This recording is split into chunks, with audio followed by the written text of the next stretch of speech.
O facelift convencional é uma abordagem mais antiga em que a gente não consegue fazer o reposicionamento das estruturas profundas e dos ligamentos, porque atualmente a gente entende que a cirurgia ela precisa acompanhar os novos padrões da atualidade, que realmente uma aparência natural ela deve ser buscada ao tempo inteiro nas cirurgias.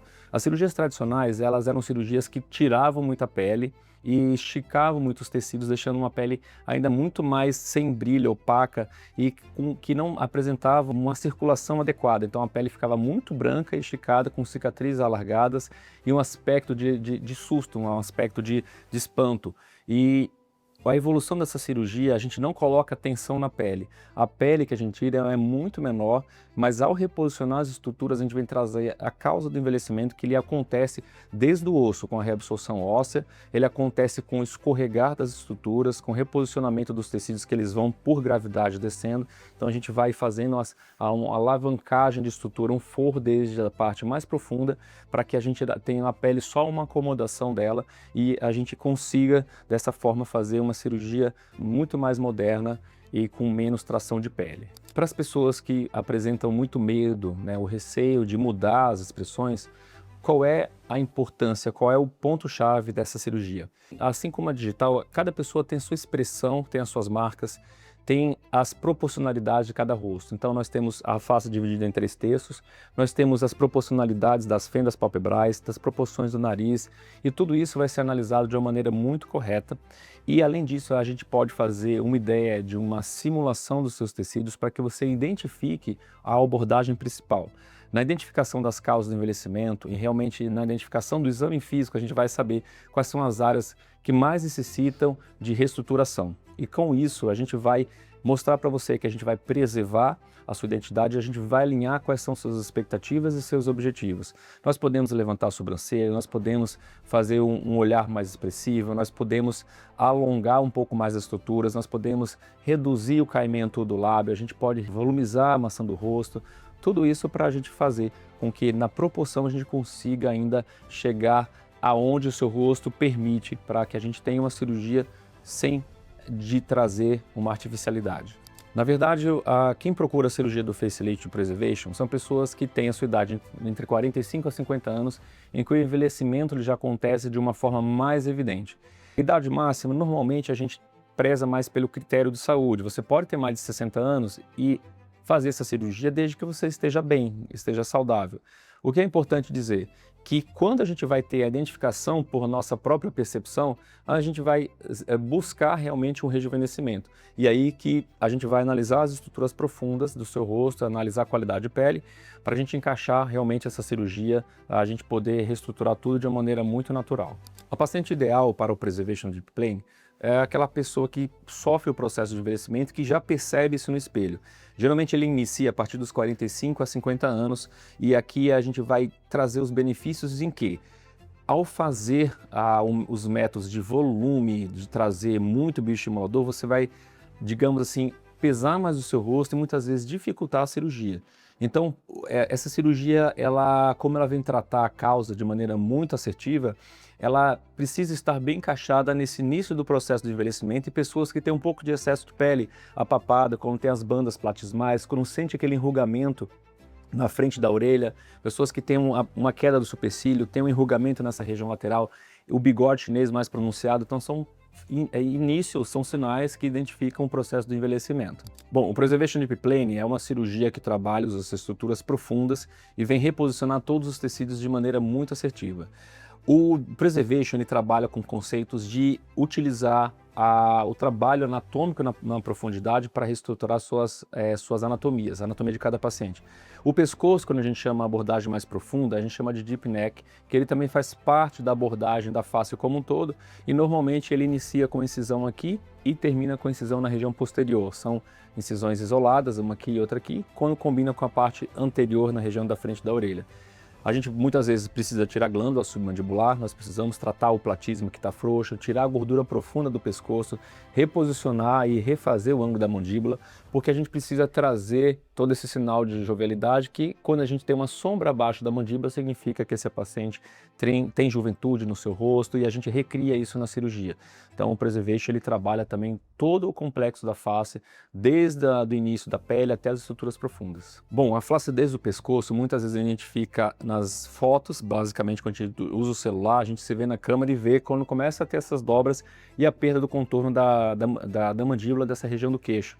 E quando a gente começa a ter um envelhecimento mais precoce, começa a ver uma queda ou ptose, e muitas pessoas, ao olhar de perfil, tem aquele ângulo que, ao invés de ser um ângulo de 90, 95 graus, ele tem isso aqui mais, digamos, convexo, ou seja, ele tem aquela papada, e que realmente isso denuncia muitas vezes uma queda das glândulas, uma importante concentração de gordura no pescoço, o platisma, que é a musculatura superficial, já está mais empobrecida, fraca.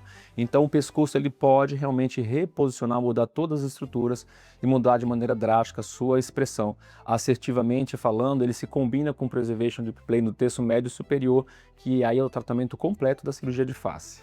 Quem busca a cirurgia do Preservation Deep Plane Facelift mais moderno, precisa atentar que muitas vezes quando a gente faz os preenchedores à base de ácido hialurônico, na teoria eles são absorvíveis. Mas tem um estudo que foi feito há alguns anos que identificou que pessoas que tiveram vários anos o uso de preenchedores, foi identificado que esses preenchedores permanecem em menor grau, mas eles persistem na anatomia. O que é importante é que quando a gente passa para os outros bioestimuladores, os bioestimuladores, quando feitos na sua superfície, eles podem gerar um processo inflamatório e compactar os tecidos, de forma que a cirurgia ela pode se tornar mais desafiadora. Os preenchedores de ácido hialurônico são mais tranquilos, mas eles conseguem muitas vezes estar imbricados ou infiltrados em camadas diferentes, e aquilo pode tornar realmente a cirurgia um pouco mais desafiadora. E um pouco mais difícil, complexa, são o uso dos bioestimuladores, que eles apresentam uma calcificação nos tecidos, um endurecimento e uma mudança de aspecto, eles se tornam mais fibróticos. Então, quando a gente vai descolando, a gente vai abrindo os espaços, muitas vezes traz um pouco de dificuldade para o cirurgião, e a cirurgia pode se tornar mais desafiadora. Então, múltiplos processos de preenchedores, múltiplos processos de bioestimuladores no rosto fazem uma fibrose e torna essa cirurgia um pouco mais complexa. Então, muitas vezes a gente tem que avaliar que tem nódulos, os pacientes podem sentir um pouco de endurecimento nessa região, e a cirurgia em si ela vai se tornar mais complexa um pouco. Então, precisa conversar bastante com os pacientes a respeito disso. Para os pacientes que submeteram a esses procedimentos, o procedimento ele não chega a ser contraindicado, mas ele exige do cirurgião mais habilidade no sentido de isolar, e o cirurgião pode ter mais dificuldade digamos, reposicionar os tecidos, e muitas vezes eles podem estar muito travados e gerar um pouco mais de dificuldade para a mudança do procedimento, para fazer a cirurgia de maneira completa. Para você que sempre fez muitos procedimentos na face, como preenchedores, volumizadores e bioestimuladores, aqui vai uma dica importante. Caso você deseje buscar o facelift, é importante atentar que o uso em excesso dessas substâncias podem dificultar o processo da cirurgia, porque eles promovem realmente uma organização, um processo inflamatório que se torna crônico, e ele pode mudar um pouco a anatomia e gerar mais dificuldade no procedimento cirúrgico. Os primeiros 10 dias eles se tornam mais desafiadores para as pessoas que buscam compromisso para estar bem na sua apresentação social. Esses dias eles representam um período de maior edema, de uma reação inflamatória mais exacerbada, em que o paciente realmente, muitas vezes, ele tem um edema em excesso, e aquilo vai dificultar realmente ter autoconfiança para que ele possa sair de casa. Na segunda para a terceira semana existe um controle maior dos danos, existe um controle, uma evolução do processo inflamatório, e ali na terceira para a quarta semana o paciente se torna mais passível, ele se torna mais confiante de poder sair de casa. E quem aborda o Preservation, por volta ali do terceiro mês, que ele vai começar a ver o seu resultado de maneira mais evidente. Obviamente tem pessoas que se recuperam mais rápido e outras pessoas um pouquinho mais devagar. Mas é importante dizer que, em média, o paciente com 30 dias ele está bem, já apresenta assim uma saúde, um rosto mais saudável para se expor realmente em eventos, em viagens, etc. E o resultado final ele é atingido aproximadamente ao sexto mês. Por que a gente pode falar um pouco sobre a cirurgia da Kris Jenner? Ela é a mãe das Kardashians, ela traz um símbolo, né, de status, ela é uma pessoa muito importante socialmente, falando também na mídia, na TV. E o que a gente consegue traduzir? Que ela consegue rejuvenescer bastante nessa cirurgia.